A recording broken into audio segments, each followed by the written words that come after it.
경배하리 내 온 맘 다해 경배하리 내 온 맘 다해 찬양하리 내 온 힘 다해 주 찾으리 나 사는 동안 주님의 길을 나 따라가리 주님만을 경배하리 주님만을 찬양하리 찬양받기 합당하신 존귀하신 주만 높이리 다시 한번 경배하리 내 온 맘 다해 찬양하리 내 온 힘 다해 주 찾으리 나 사는 동안 주님의 길을 나 따라가리 주님만을 경배하리 주님만을 찬양하리 찬양받기 합당하신 존귀하신 주만 높이리 무릎 꿇고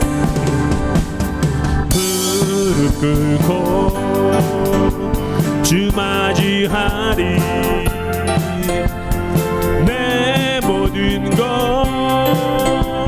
다 드리리 주를 향해 내 눈을 들고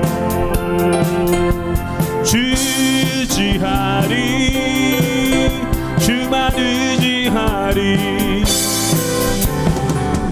주님만 찬양하리 합당하신 존귀하신 주만 주님만을 경배하리 주님만을 찬양하리 찬양받기 합당하신 존귀하신 주만 높이리 고난 내 영혼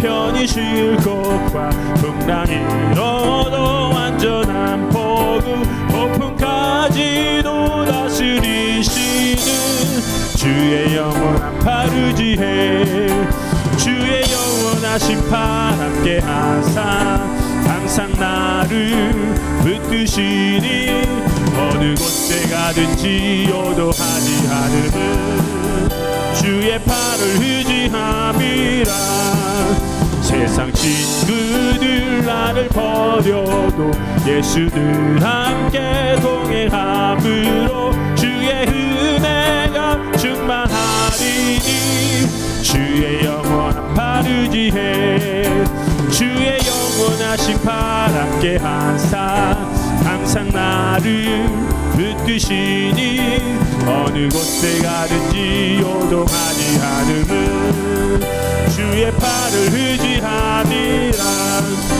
나의 믿음이 연약해져도 미리 예비한 힘을 주시면 위태할 때도 확보하시는 주의 영원한 팔 의지해 주의 영원하신 팔 함께 하사 항상 나를 붙드시니 어느 곳에 가든지 요동하지 않음은 주의 팔을 의지함이 능치 못한 것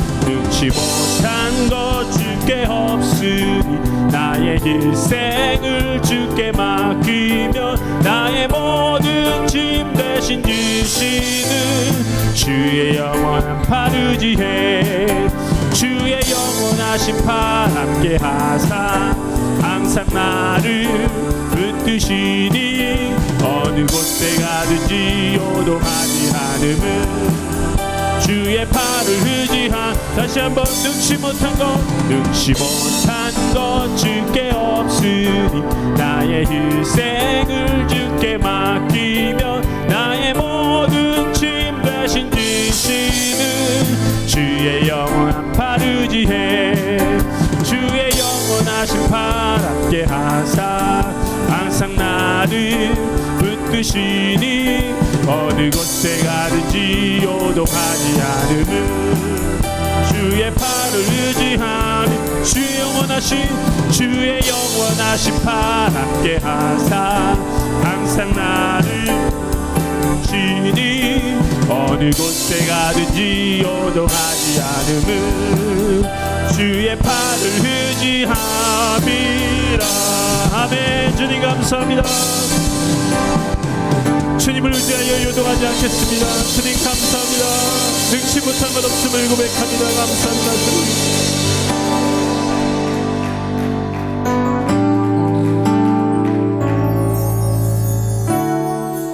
혼자서만 세상을 사는 듯이 주가 멀어 보이기만 할 때 우리는 바라보아야 하네. 우리에게 오셨던 그 주님은 혼자서만 세상을 사는 듯이 주가 멀어 보이기만 할 때 우리는 바라보아야 하네. 우리에게 오셨던 그 주님은 주님이 우리의 아픈 마음을 아시네. 가까이서 우리의 아픔에 공감하시네.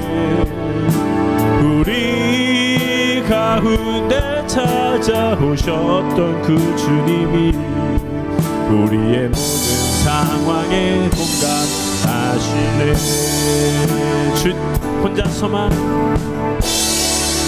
혼자서만 세상을 사는 듯이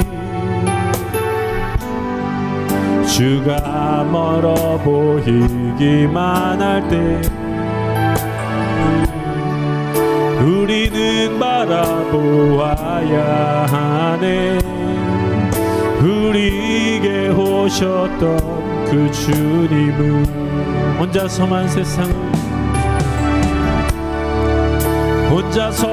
세상을 사는 듯이 주가 멀어 보이기만 할 때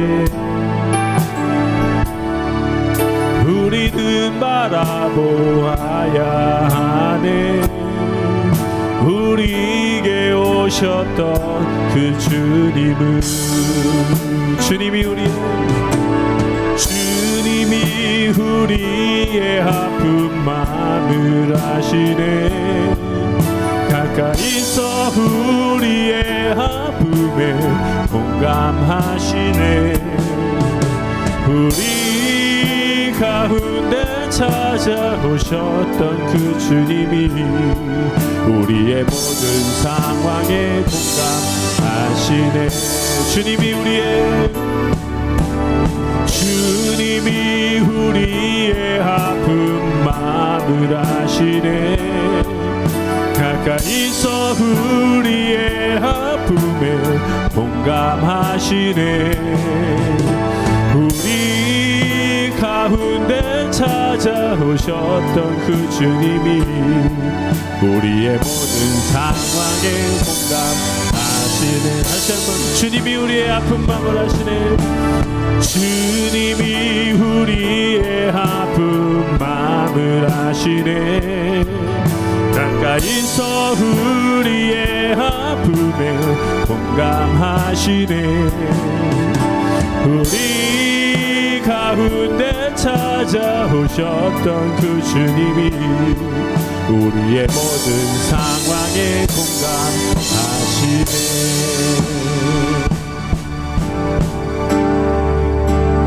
감사해요.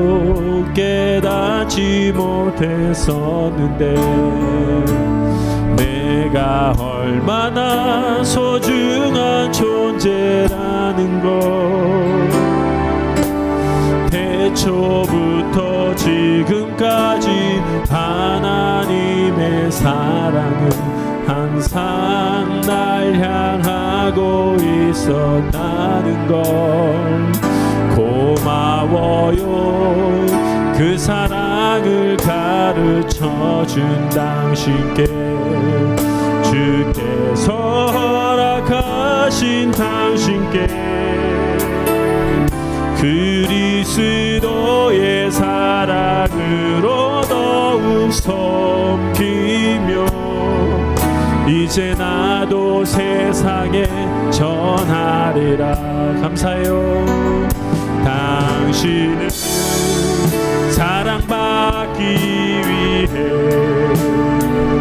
그리고 그 사랑 전하기 위해 주께서 택하시고 이 땅에 심으셨네. 또 하나의 열매를 바라시며 감사해요. 감사해요. 깨닫지 못했었는데 내가 얼마나 소중한 존재라는 걸 태초부터 지금까지 하나님의 사랑은 항상 날 향하고 있었다는 걸 고마워요. 그 사랑을 가르쳐준 당신께 주께서 허락하신 당신께 그리스도 더욱 섬기며 이제 나도 세상에 전하리라. 당신은 사랑받기 위해 당신은 사랑받기 위해 그리고 그 사랑 전하기 위해 주께서 택하시고 이 땅에 심으셨네. 또 하나의 열매를 바라시며 당신은 사랑받기 위해 당신은 사랑받기 위해 그리고 그 사랑 전하기 위해 주께서 택하시고 이 땅에 심으셨네. 또 하나의 열매를 바라. 다시 한번 당신은 사랑받기 위해 당신은 사랑받기 위해 그리고 그 사랑 전하기 위해 주께서 택하시고 이 땅에 심으셨네. 또 하나의 열매를 바라시며. 제3장.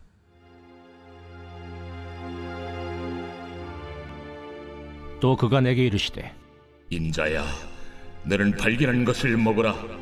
너는 이 두루마리를 먹고 가서 이스라엘 족속에게 말하라. 내가 입을 벌리니 그가 그 두루마리를 내게 먹이시며 내게 이르시되 인자야, 내가 내게 주는 이 두루마리를 네 배에 넣으며 네 창자에 채우라 하시기에 내가 먹으니 그것이 내 입에서 달기가 꿀 같더라. 그가 또 내게 이르시되 인자야, 이스라엘 족속에게 가서 내 말로 그들에게 고하라. 너를 언어가 다르거나 말이 어려운 백성에게 보내는 것이 아니요 이스라엘 족속에게 보내는 것이라.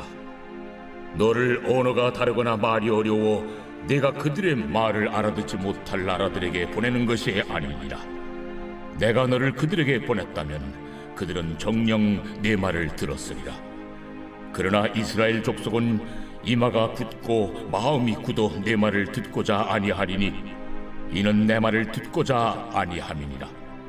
보라, 내가 그들의 얼굴을 마주보도록 내 얼굴을 굳게 하였고 그들의 이마를 마주보도록 내 이마를 굳게 하였으되 내 이마를 화석보다 굳은 금강석같이 하였으니 그들이 비록 반역하는 족속이라도 두려워하지 말며 그들의 얼굴을 무서워하지 말라. 인자야, 내가 네게 이를 모든 말을 너는 마음으로 받으며 귀로 듣고 사로잡힌 내 민족에게로 가서 그들이 듣든지 아니 듣든지 그들에게 고하여 이르기를 주 여호와의 말씀이 이러하시다 하라. 때에 주의 영이 나를 들어올리시는데 내가 내 뒤에서 크게 울리는 소리를 들으니 찬송할지어다. 여호와의 영광이 그의 처소로부터 나오는도다. 하니 이는 생물들의 날개가 서로 부딪히는 소리와 생물 곁에 바퀴 소리라. 크게 울리는 소리더라. 주의 영이 나를 들어올려 드리고 가시는데 내가 근심하고 분한 마음으로 가니 여호와의 권능이 힘있게 나를 감동시키시더라. 이에 내가 데라비베 이르러 그 사로잡힌 백성 곧 그발 강가에 거주하는 자들에게 나아가 그 중에서 두려워 떨며 7일을 지내니라. 7일 후에 여호와의 말씀이 내게 임하여 이르시되 인자야, 내가 너를 이스라엘 족속의 파수꾼으로 세웠으니 너는 내 입의 말을 듣고 나를 대신하여 그들을 깨우치라. 가령 내가 악인에게 말하기를 너는 꼭 죽으리라 할 때에 네가 깨우치지 아니하거나 말로 악인에게 일러서 그의 악한 길을 떠나 생명을 구원하게 하지 아니하면 그 악인은 그의 죄악 중에서 죽으려니와 내가 그의 피값을 네 손에서 찾을 것이고 네가 악인을 깨우치되 그가 그의 악한 마음과 악한 행위에서 돌이키지 아니하면 그는 그의 죄악 중에서 죽으려니와 너는 내 생명을 보존하리라. 또 의인이 그의 공의에서 돌이켜 악을 행할 때에는 이미 행한 그의 공의는 기억할 바 아니라 내가 그 앞에 거치는 것을 두면 그가 죽을지니 이는 내가 그를 깨우치지 않음이니라. 그는 그의 죄 중에서 죽으려니와 그의 피값은 내가 내 손에서 찾으리라. 그러나 네가 그 의인을 깨우쳐 범죄하지 아니하게 하므로 그가 범죄하지 아니하면 정녕 살리니 이는 깨우침을 받음이며 너도 내 영혼을 보존하리라. 여호와께서 권능으로 거기서 내게 임하시고 또 내게 이르시되 일어나 들로 나아가라. 내가 거기서 너와 말하리라 하시기로 내가 일어나 들로 나아가니 여호와의 영광이 거기에 머물렀는데 내가 전에 그발 강가에서 보던 영광과 같은지라. 내가 곧 엎드리니 주의 영이 내게 임하사 나를 일으켜 내 발로 세우시고 내게 말씀하여 이르시되 너는 가서 네 집에 들어가 문을 닫으라. 너 인자야, 보라, 무리가 네 위에 줄을 놓아 너를 동여매리니 네가 그들 가운데서 나오지 못할 것이라. 내가 네 혀를 내 입천장에 굳게 하여 네가 말 못하는 자가 되어 그들을 꾸짖는 자가 되지 못하게 하리니 그들은 패역한 족속임이니라. 그러나 내가 너와 말할 때 내 입을 열리니 너는 그들에게 이르기를 주 여호와의 말씀이 이러하시다 하라. 들을 자는 들을 것이요 듣기 싫은 자는 듣지 아니하리니 그들은 반역하는 족속임이니라.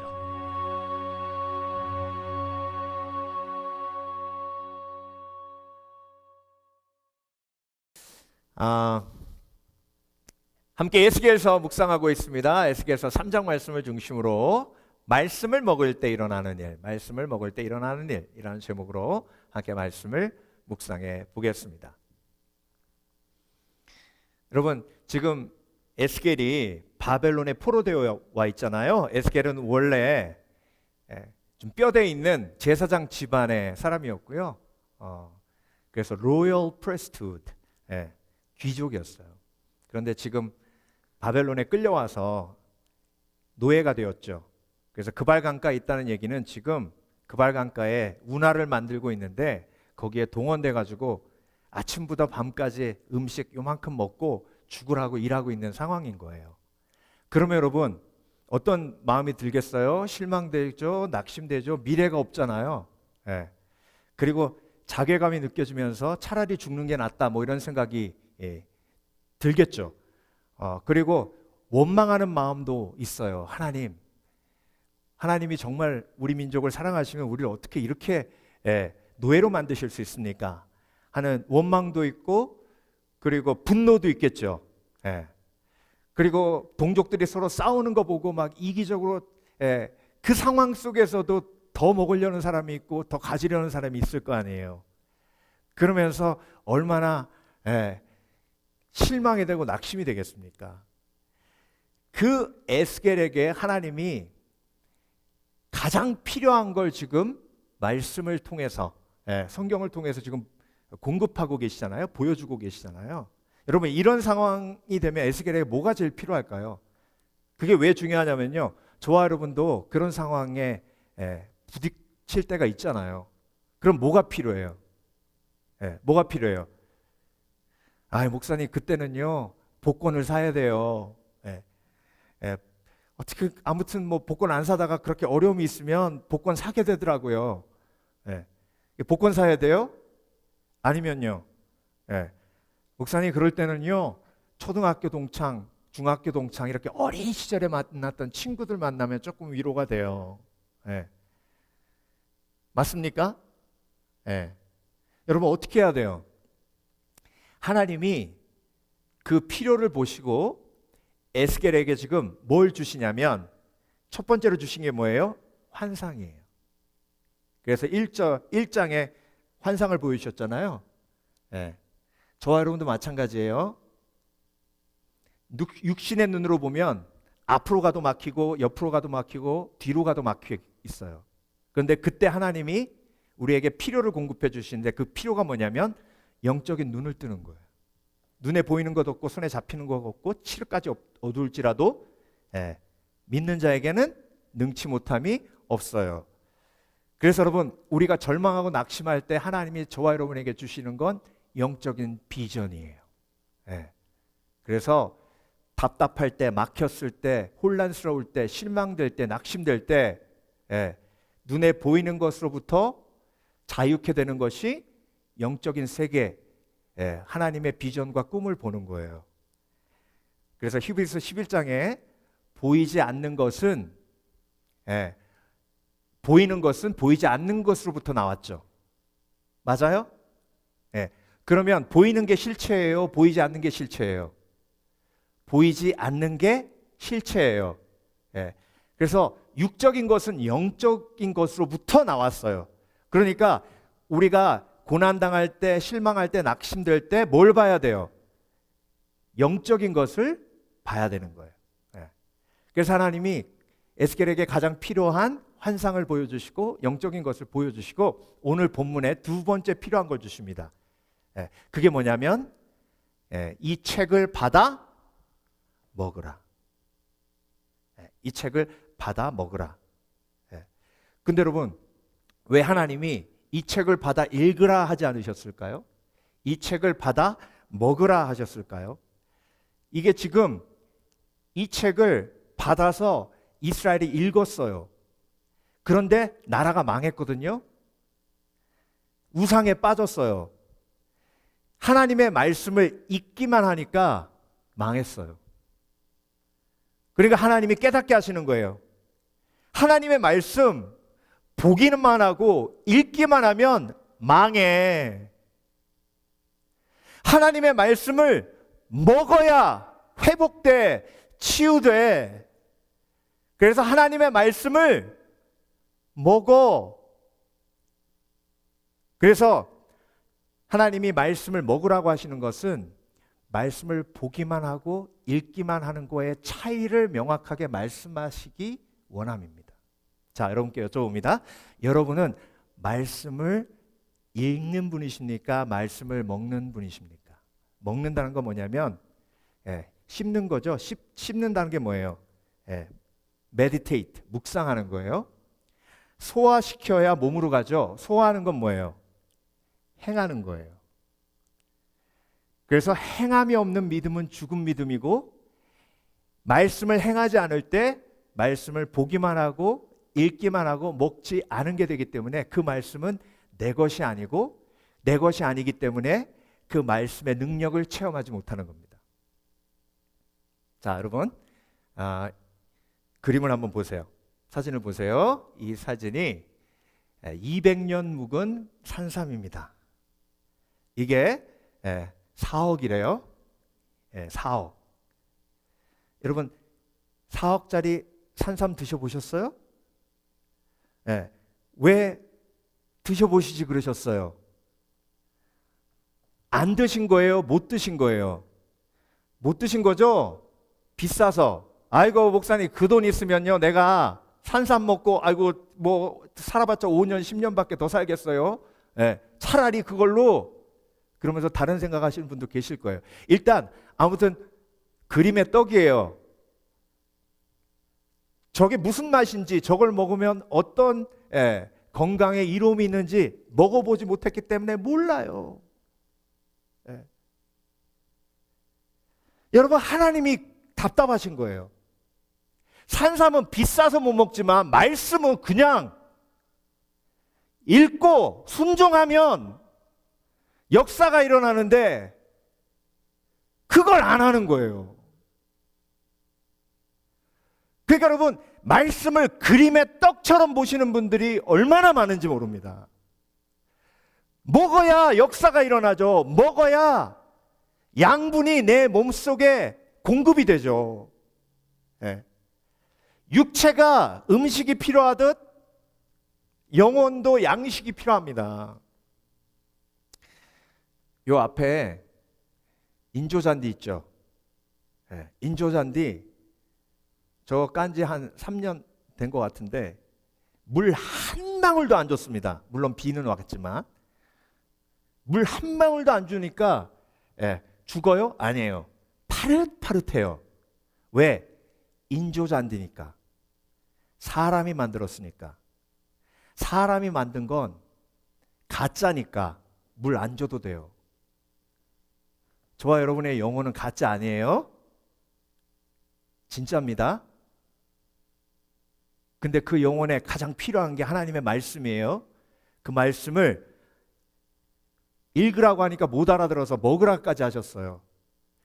말씀을 안 먹으니 어떻게 돼요? 네, 영혼이 낙심되고 실망되고 쪼들리고 짓눌리고 짜증나고 화나고 상처받아도 치유가 안 되고, 부러운 건 또 왜 이렇게 많아? 미운 사람은 또 왜 이렇게 많아? 꼴 보기 싫은 사람은 또 왜 이렇게 많아? 그러니까 영혼에 쉼이 없으니까요, 영혼이 어떻게 되는 거예요? 말라가는 거예요. 그걸 영혼이 죽어간다 그러는 거예요. 빈들의 마른 풀같이 시들은 나의 영혼. 그래서 말씀의 필요를 아시는 분은요, 이 찬양 부를 때 빈들의 마른 풀같이 하나님 내 영혼이 그렇습니다 이렇게 부르는데, 말씀의 필요를 모르는 분은 빈들의 마른 풀같이, 아무 느낌 없어요. 자기의 필요를 모르는 거예요. 그래서 여러분, 우리에게 가장 필요한 것은요, 하나님의 말씀입니다. 아멘. 그래서 하나님의 말씀을 뭐 해야 돼요? 먹어야 돼요. 그래서 오늘 본문은요, 에스겔이 그 낙심 속에 실망 속에 절망 속에 있을 때 하나님의 가장 필요하신 환상을 보여주시고, 그 환상 다음에 하나님께서 말씀을 받아 먹으라, 이 책을 받아 먹으라 하시면서 말씀을 먹을 때 우리 삶 속에 어떤 일이 일어나는지 세 가지로 우리에게 가르쳐주고 계십니다. 그래서 여러분, 말씀을 묵상하고 삶 속에 적용하셔서 말씀을 먹었을 때 일어나는 체험을 에스겔처럼 하시길 주의 이름으로 축원합니다. 그래서 내년에는요, 그런 목표가 있으셨으면 좋겠어요. 하나님, 내가 말씀을 보는 자, 말씀을 그냥 읽는 자가 아니라 말씀을 먹는 자 되게 하여 주시옵소서. 그래서 나에게 말씀이 임했을 때 행하게 하여 주시옵소서. 그래서 행했을 때 내가 체험하고 경험할 수 있는 놀라운 축복을 누리게 하여 주시옵소서. 첫 번째로 말씀을 먹을 때 일어나는 일, 필요가 채워집니다. 필요가 채워집니다. 이 얘기가 무슨 얘기냐면요. 여러분, 에스겔이 하나님이 이 책을 받아 먹으라 해가지고 받아 먹었거든요. 근데 그 책의 내용이 뭐였냐면 에스겔서 2장 9절에 나와요. 그 책에 뭐가 쓰여져 있었냐면 애가는요 장송곡 같은 거예요. 누가 죽었을 때 이스라엘이 망해가지고 안타깝다 이스라엘아, 불쌍한 이스라엘아, 오 저 예루살렘이 대적에게 짓밟혔노라, 오 멸망한 이스라엘아, 이게 애가예요. 그 다음에 심판의 예언이 들어있었어요. 너희들이 순종하지 않으면 망하리라, 부서지리라, 멸절되리라, 죄를 너에게 찾으리라, 이런 내용의 말씀이 들어있었거든요. 그 책을 에스겔이 먹었어요. 근데 3장 3절에 그 책을 먹으니 맛이 어때요? 꿀송이처럼 달았다. 이상하지 않으세요? 애가 심판의 예언, 이런 말씀을 먹었는데 어떻게 이게 달 수가 있냐고요. 그래서 여러분, 이게 저와 여러분의 말씀에 대한 선입견이에요. 자, 이렇게 설명을 드릴게요. 여러분, 밥이 달 때가 있죠? 안 그러세요? 밥이 항상 써요? 밥이 달 때가 있잖아요. 아유, 목사님 설탕 넣으면 무조건 달죠. 그 다는 거 말고. 그런 얘기 하시더라고요. 논밭에서 막 이렇게 농사일 하다가 새참이라 그러죠. 밥이 와가지고 반찬 안 뜨고 밥만 입에다 넣어도 그냥 달죠. 그렇죠? 경험해 보신 분은 알아요. 세상에 우리 놀이터 저거 만들 때요, 한여름이었거든요. 땀 뻘뻘 흘리고 한 분이 아이스 커피를 사오셨는데요. 그 아이스 커피가 쓰죠? 그걸 쫙 마시는데 아이스 커피가 설탕도 안 넣는데 그렇게 달더라고. 제가 무슨 얘기 하려고 그러냐면요, 몸에서 필요한 걸 먹으면 본능적으로 입에서 달아요.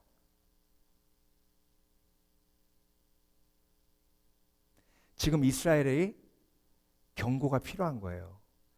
필요한 경고를 받으니 단 거예요. 시편 19편에 다윗이 뭐라고 고백하냐면요, 하나님의 말씀은 정금보다 귀하고 꿀송이들보다 더 달다. 이게 19장 10절이거든요. 근데 11절에 뭐라 그랬냐면, 하나님께서 나에게 경고를 주시니 그 경고를 통해 내가 상을 누리도다. 뭐라 그랬다고요? 다윗아, 내가 너를 사랑한다. 내 자손을 아브라함에게 약속한 것처럼 놀라운 축복으로 인도해 주리라. 내가 물 가운데로 지날지라도 해를 두려워하지 아니하며 불을 지나도 타지 않으리라. 이런 말씀을 주셔서 단 거예요? 아니에요. 다윗에게 뭘 주셨다고요? 경고를 주셨다고요. 어떤 경고예요? 사울 죽이지 말라고. 다윗아, 사울 죽이지 마. 내가 기름 부은 자야. 근데 사울을 안 죽이니까 하나님이 큰 기쁨을 주시는 거예요. 그러니까 그 말씀이 단 거예요. 나에게 꼭 필요한 말씀이 나에게 임하니. 아멘. 그래서 여러분, 말씀을 내가 묵상하고 그리고 말씀을 적용하고자 하는 열망이 있으면요, 나의 필요를 하나님의 말씀을 통해 채우십니다. 여러분이 제일 필요한 게 뭔지 아세요? 위로예요. 위로. 정말 위로해 주는 사람 없고요, 위로하는 말 하는 사람이 없어요. 왜? 내가 위로받지 못했기 때문에. 그래서 한마디만 해주면 위로를 얻고 힘을 낼 텐데, 그 위로의 말 듣지 못해가지고 위로받지 못하는 사람들의 특징이 뭔지 아세요? 화나 있어요. 항상 화나 있어요. 그래서 조금만 건드리면 팍 그냥 들이받습니다. 이게 위로받지 못한 사람들의 특징이에요. 위로받지 못하면 보복을 하거든요. 그래서 여러분이 제일 필요하신 게요, 위로예요. 위로받지 못하면 짜증나요. 처음부터 끝까지 짜증납니다. 그래서 마음의 상태가 온전치 못하면요, 삶이 정말 힘들어요. 그러니까 여러분이 가장 필요한 게 뭐냐면 위로예요. 돈이 아니고, 사람들의 칭찬이 아니고, 물론 칭찬을 통해서 위로받을 수 있지만요, 정말 온전히 위로받는 건 하나님의 말씀이에요. 제가 유학하면서 너무 재정적으로 앞으로 깜깜한 거예요. 뭐 도와주는 사람도 없고, 돈의 수중에 돈도 없고. 근데 제가 그때 딱 붙들었던 말씀이 이사야서 43장 말씀. 내가 너를 지명하여 불러나니 너는 내 것이라. 그래서 너는 내 것이라, 내 것이라, 너는 내 것이라. 이 찬양 계속 불렀어요. 특송시키면 그 찬양 부르고, 교회에서 또 뭐 하라 그러면 또 그 찬양 부르고, 하루 종일 이 찬양만 부르면서 다녔어요. 그 찬양 부를 때마다, 그 말씀 묵상할 때마다 하나님이 위로 주시고 힘 주셔서 쓰러지면 또 일어나고, 쓰러지면 또 일어나고. 상처 얼마나 자주 받으세요? 매일 상처 받으시죠? 자, 상처받았다라는 말을 다른 말로 섭섭하다 이렇게 하는 겁니다. 섭섭하다. 그러니 매일 섭섭할 일이 천지잖아요. 그 상처난 마음으로 사니 얼마나 힘들어요. 하나님께서 말씀을 통해서 치유하시고 회복하십니다. 다윗의 시편을 보세요. 치유하시는 하나님이 처음부터 끝까지 다윗의 마음을 어루만지십니다. 그 놀라운 하나님의 능력이 그 속에 있는데, 그래서 여러분, 인간은 본능적으로요, 아프면 무슨 생각을 하는지 아세요? 뭘 먹어야 낫지? 이 생각합니다. 본능적이에요. 희한하죠? 뭘 먹어야 낫지? 다리가 아프면 이거 뭘 먹어야지? 머리 아프면 뭘 먹어야지? 여러분, 영혼이 아프면 말씀을 먹어야 돼요. 그래서 하나님이 알기 쉽게 말씀드린 거예요. 내 책을 받아 먹으라. 내 말씀을 받아 먹으라. 그러면 너에게 모든 필요한 필요가 공급되리라. 두 번째, 말씀을 먹을 때 일어나는 일, 성령께서 일하십니다. 성령께서. 여러분, 우리의 힘으로 할 수 있는 게 아무것도 없고요. 그래서 성령께서 도와주셔야 되죠. 요한복음 14장에 보혜사 말씀하시고 15장에 너희가 나를 떠나서는 아무것도 할 수 없다고 말씀하셨어요. 그러면 여러분, 성령이 언제 우리를 도와주실까요? 성령이 언제 우리를 도와주실까요? 우리가 큐! 그러면 성령이 도와주세요. 레디 성령님 큐! 그러면 도와주세요. 성령이 도와주시려면 어떻게 해야 될까요? 오늘 본문에 나와요. 내가 하나님께서 주신 그 말씀을 받아 먹었을 때에, 12절, 주의 신이 나를 들어 올리시는데, 바닥에 떨어졌어요. 노예가 되었어요. 마음이 땅에 떨어졌어요. 만약에 지하로 들어갈 수 있으면 더 깊이 들어갈 수 있어요. 그렇게 실망하고 낙심하고 바닥으로 떨어졌는데, 그때 하나님이 말씀을 주셔서 그 말씀을 받아 먹었는데, 그때 어떤 일이 벌어집니까? 주의 신이 나를 들어 올리시는데, 여러분, 이 땅에서 짓눌리고 바벨론에서 짓밟히고 살았어요. 그런데 하나님이 나를 들어 올리시는데, 내 뒤에 크게 울리는 소리가 들려 이르기를 여호와의 처소에서 나는 영광을 찬송할지어다 하니, 육신의 포로됨에서 자유케 되어 영적인 눈이 열리며, 내가 말씀을 받아 먹을 때에 성령께서 내 삶 속에 역사하시는 겁니다.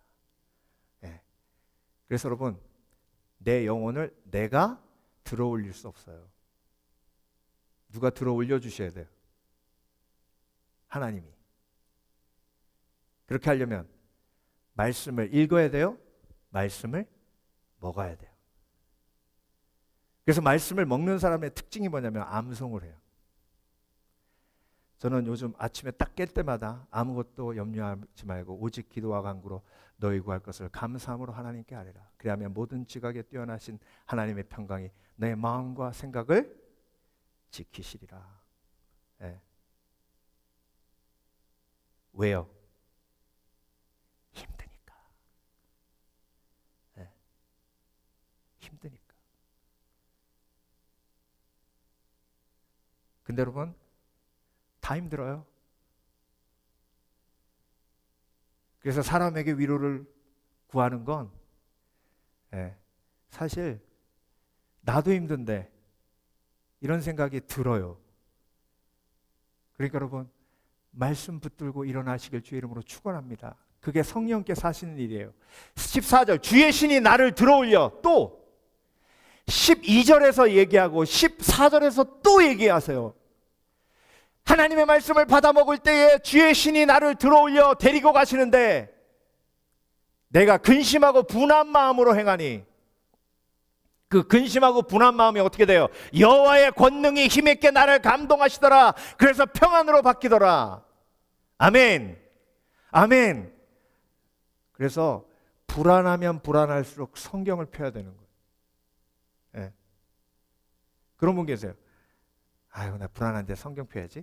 딱 폈는데 보통 이렇게 쫙 피면요, 운이 좋으면 성경 중앙에 시편이 걸리고, 운이 좀 나쁘면은 이사야서가 66장이기 때문에 이사야서가 걸려요. 시편이 걸리면 좋은데 이사야서에 걸리면 심판하리라, 부숴버리라, 태우리라 막 그러기 때문에 아이고 잘못 열었다. 그러니까 평소에 성경을 처음부터 끝까지 큐티하면서 말씀을 묵상하면서 그런 일이 벌어졌을 때, 아, 오늘 큐티 말씀이 뭐지? 하고 여는 거예요. 그때 주의 성령께서 내 마음을 들어 올리시는데 내가 근심하고 분한 마음으로 행하였는데 그 마음을 돌이켜 주시는 거예요. 그래서 여러분, 인간의 가장 큰 비극 중에 하나가 뭐냐면 내 마음을 내가 다스릴 수 없다는 비극이 있는 거예요. 그렇죠? 미워하지 말아야 되잖아요. 근데 미워하지 않을 수 없잖아요. 용서해야 되잖아요. 용서할 수 없잖아요. 사랑해야 되잖아요. 근데 사랑할 수 없잖아요. 내가 내 마음을 다스릴 수 없기 때문에 힘든 거예요. 근데 마음을 다스리는 방법을 오늘 본문을 통해서 하나님께서 저와 여러분에게 가르쳐 주셨죠. 어떻게 해요? 말씀을 읽으면 안 돼요. 말씀을 먹어요. 묵상해요. 암송해요. 그때 성령께서 놀라운 역사로 내 마음을 붙들어 주시고 나를 일으켜 주시고 이끌어 주십니다. 할렐루야. 이디오피아 내시가 예루살렘을 방문했다가 이사야서, 오늘 본문에 나오는 스크롤, 이사야서 말씀을 가지고 자기 마차 위에서 읽고 있었습니다. 이디오피아가 그때 당시에 강대국이었어요. 그래서 그 행렬이 어마어마했을 겁니다. 호위병들부터 시작해가지고 예루살렘에 선물을 갖다 주고 또 선물을 받아오겠죠. 그래서 선물을 운반하는 많은 일꾼들도 있었을 거예요. 그런데 이디오피아 내시는 그곳에서 이사야서를 읽고 있었습니다. 깨달았을까요? 못 깨달았을까요? 하나도 모르겠는 거예요. 근데 하나님이 그 상황을 보시고 성령으로 빌립 집사님을 감동하셔서 예루살렘 남쪽으로 내려가라. 거기에 가면 이디오피아 내시가 있는데 그한테 가라 말씀하십니다. 빌립 집사님이 가요. 근데 행렬이 너무 멋진 거예요. 그러니까 감히 그 이디오피아 내시한테 다가가지를 못하는 거예요. 그러니까 성령께서 뭐라고 하세요? 성경에 성령이 말씀하시되 이디오피아 내시에게 다가가라. 다가갑니다. 순종해서. 그때 하나님이 성령을 통해 이디오피아 내시의 필요를 어떻게 하시는 거예요? 공급하시는 거예요. 자, 말씀은 깨달아야만 읽을 수 있습니까? 아니에요. 깨닫지 못해도 읽고 그냥 드립다 읽으면 돼요. 그러면 하나님이 그때부터 성령의 역사를 시작하셔서 깨닫게 하시는 줄 믿습니다. 예. 그래서 성경은 알아서 읽는 게 아니라 몰라도 읽는 게 성경이에요. 그때 빌립 집사님이 와서 네가 읽는 것을 깨닫느냐 그랬더니 내가 아무리 읽어도 깨닫지 못한다. 이사야서 53장에 나와 있는 이 고난받는 사람이 이사야냐 아니면 또 다른 사람이냐? 빌립 집사님이 그분이 예수 그리스도시다. 그때 믿음이 임합니다. 믿음은 들음에서 나고 들음은 예수 그리스도의 말씀으로 말미암느니라. 그때 결단합니다. 그리고 침례받습니다. 그리고 이후에 이디오피아는 기독교 국가가 됩니다. 지금도 법궤가 이디오피아에 있어요. 그 성막에 있었던 법궤 있죠? 그게 이디오피아에 있어요. 그게 다 그런 역사 아니겠습니까?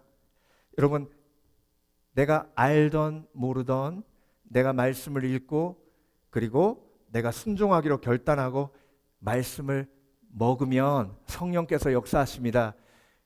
신년에는 그 놀라운 말씀의 능력을 체험하시길 주의 이름으로 축원합니다. 그래서 나에게 꼭 필요한 말씀이 임할 때 꿀같이 달다. 꿀같이 달다. 나는 감탄이 있으시길 주의 이름으로 축원합니다. 그리고 정금보다 귀하다. 나는 탄성이 나오시는 복된 그리스도인 되시길 주의 이름으로 축원합니다. 마지막으로 말씀을 먹을 때 일어나는 일, 미래를 온전히 준비합니다. 자, 여러분, 하나님께서 에스겔에게 말씀을 먹으라 하신 다음에 24절 주의 신이 내게 임하사 나를 일으켜 세우시고 내게 말씀하여 가라사대 또 일으켜 세우신다고 하시죠. 24절에 너는 가서 내 집에 들어가 문을 닫으라. 그러면서 하시는 말씀이 사람들이 너를 포박할 것이다. 그리고 내가 너의 혀가 입천장에 붙어 말을 못하게 할 것이다. 여러분, 말씀을 받아 먹으라 하신 다음에 가서 전하라 했는데 전하기 전에 먼저 입이 먼저 혀가 천정에 붙어서 말 못하는 사람이 된대요. 그러니까 여러분, 여기서 우리가 다 무너져요. 말씀이 없으면. 하나님은요, 저와 여러분이 천국 가는 그날까지 고난이 없을 거라고 하신 적이 단 한 번도 없어요. 목사님, 주야로 여호와의 말씀을 묵상하면 형통한다며요. 근데 왜 내 삶은 계속 불통이에요? 여러분, 형통의 의미는요, 이렇게 생각하시면 돼요. 홍해가 갈라지는 게 형통이에요. 그렇죠? 근데 홍해가 갈라지기 전에 무슨 일이 있었어요? 애굽 군대가 뒤에서 오고 이스라엘 백성들이 통곡하고 다 죽었다 그러고 모세에게 돌 던져 죽이려고 그러고 바다는 앞에 딱 가로막혀 있고 앞으로도 못 가고 뒤로도 못 가고 옆으로도 못 가고 그때 하나님이 홍해를 갈라주시는 게 형통이에요. 막힘이 있어야 홍해가 갈라지는 겁니다. 아멘. 그래서 형통을 제대로 이해하셔야 돼요. 말씀은요, 저와 여러분의 삶 속에 흉년이 있고 풍년이 있고 풍년이 있고 흉년이 있다는 걸 말씀하십니다. 그러니까 흉년은 십자가예요. 십자가 지고 예수님 쫓으며 말씀대로 사는 것이에요. 그러니까 말씀이 없으면요, 미래를 온전히 준비할 수가 없어요. 여러분, 노아가 이제 홍수를 내릴 테니 내가 방주를 지어라 하셨죠?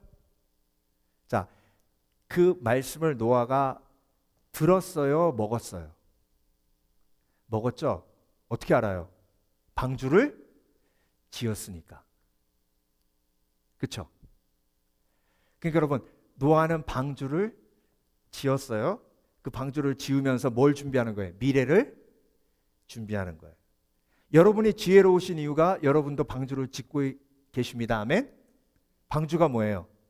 교회예요. 예. 방주가 믿음의 삶이에요. 아멘. 이걸로 여러분 미래를 준비하시는 거예요. 그래서 여러분이 지혜로우신 겁니다. 아멘. 여러분이 말씀을 먹은 거예요. 오늘 예배 드리러 오신 게 말씀을 먹은 거예요. 아멘. 그리고 걱정 근심아 떠나가라. 내가 기도하고 주께 모든 삶을 맡겨드렸기에 나는 걱정 없다 하는 게 말씀을 먹은 거예요. 오늘 말씀 준비하면서 근래에 제가 접했던 책 한 권이 생각났어요. 부름받아 나선 이 몸 어디든지 가오리다 라는 책이 있어요. 최기주 목사님 쓰신 책인데요. 이 최기주 목사님을 제가 제일 먼저 알게 된 게 CGN에서 시골 목사 전원일기라는 다큐멘터리가 있었어요. 시골 목사님 3분 연속으로 해서 시골 목회에 대한 이야기를 다큐멘터리로 했는데 거기에서 제일 먼저 나오신 분이 정선에서 목회하시는 최기주 목사님이에요.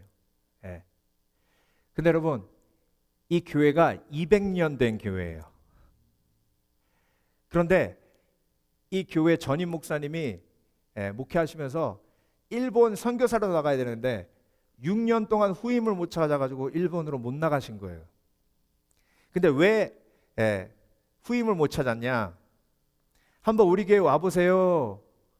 그래가지고 정선 광천교회 와서 보고 기도해 보겠습니다. 그러고 연락 오는 사람이 한 명도 없었대요. 6년 동안. 어떤 목사님은 와가지고 대화하기도 전에 딱 와서 교회 보고 바로 도망갔대요. 911 부르면 1시간 반 걸린답니다. 오는데. 산골짝 강원도의 정선이라는 곳에 그런 교회가 있다는 걸 제가 처음 알았습니다. 근데 여러분 거기서 하나님이 목회하라고 응답을 어떻게 주셨냐면요. 그 목사님이 이제 10년 동안 정말 고생해가지고 신학교를 졸업한 거예요. 사모님이 아르바이트하고 재정적으로 얼마나 힘들었는지요. 그 얘기 그 책에 나오는데 제 기억에 남는 게 집에서 이제 학교 가려고 나왔는데 고속도로 타고 이제 서울 가서 학교를 가야 되는데 기름이 없는 거예요. 그래가지고 고속도로 휴게소에서 주유소 옆에다 차를 세웠는데 기름도 없고 돈도 없더래요. 가지도 못하고 오지도 못하고 학교도 못 가고 그래서 그 차 안에서 울었대요. 하나님 나 너무 힘들어요. 하나님이 목회자 되라고 해서 대기업 때려치고 이렇게 전도사 생활하는데 와이프가 아르바이트해도 너무너무 쪼들리고 이제 기름 넣을 돈도 없고 하나님 나를 왜 이렇게 힘들게 하세요? 그리고 막 울었대요. 울만하죠? 그렇죠? 근데 그 봉고차가 교회 차인데 옆에 교회 이름이 써 있으니까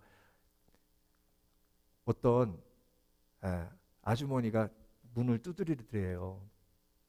그러니까 그게 딱 내리니까 전도사님이세요? 그러더래요. 네. 근데 힘드세요? 아니요. 그냥 제가 좀 피곤해가지고 잠깐 쉬는 거예요. 돈 없다고 어떻게 얘기합니까? 그랬더니 아 그러세요? 하고 가셨대요.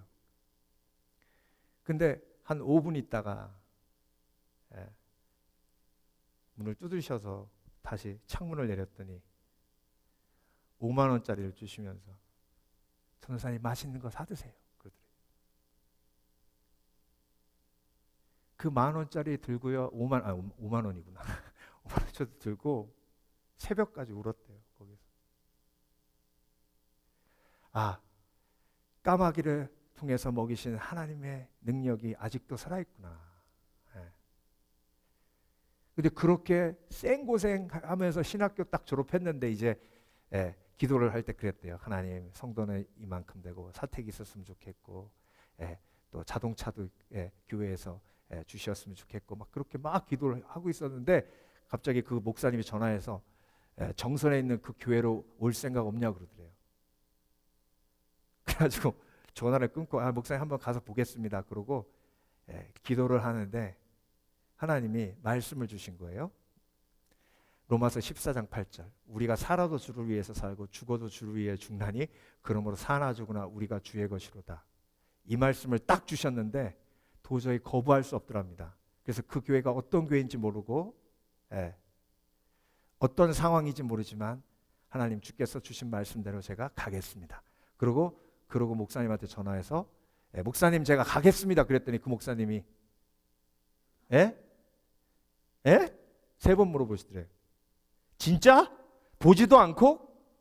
보면 생각이 달라질 수도 있는데 그러더래요. 아닙니다. 하나님 말씀 주셨습니다. 그래가지고 사모님하고 그 교회를 보러 간 거예요. 정선에 200년 된 교회. 딱 가서 주차를 딱 했는데 사모님 얼굴이 어두워지더래요. 말을 한마디도 안 하더랍니다. 그리고 다시 집으로 돌아왔는데 차 타고 오면서도 한마디도 안 하더래요. 그리고 딱 집에 도착하자마자 안방으로 들어가서 통곡을 하면서 울더랍니다.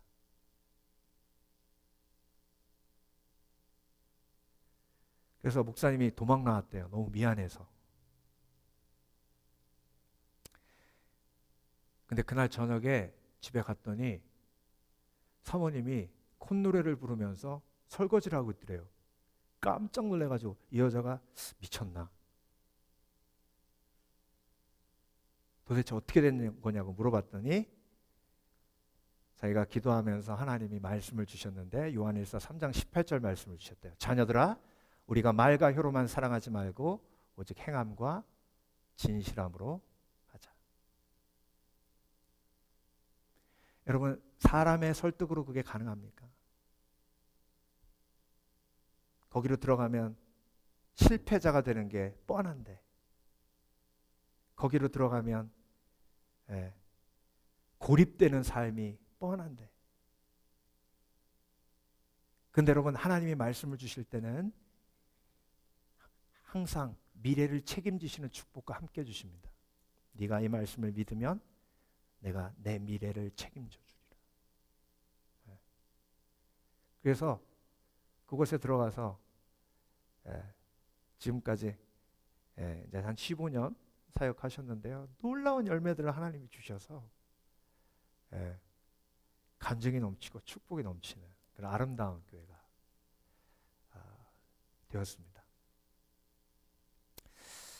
저와 여러분 오늘 우리가 에스겔서 3장 말씀을 묵상하면서 올해 내 삶을 돌아보아야 합니다. 돌아봄이 온전해야 바라봄이 온전할 수 있어요. 올해 내가 말씀을 보기만 하고 수박 겉핥기식으로 그림에 떡 보듯이 했다면 내년에는요 정말 말씀을 먹는 삶이 되어야 됩니다.